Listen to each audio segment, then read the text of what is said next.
پاکستان میں کینسر کے بڑھتے کیسز کے پیش نظر ماہرین صحت نے ملک میں قومی کینسر رجسٹری کے قیام کی فوری ضرورت پر زور دیا تاکہ بیماری کی مؤثر نگرانی، پالیسی سازی اور وسائل کی تقسیم ممکن ہو سکے۔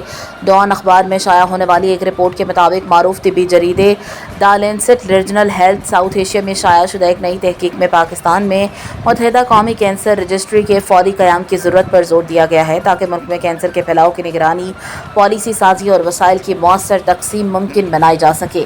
Agha Khan university, AKU university of Wisconsin اور شوکت خانم میموریل کینسر ہسپتال کے ماہرین نے مشترکہ طور پر پاکستان میں کینسر رجسٹریز پر یہ تحقیق کی ہے۔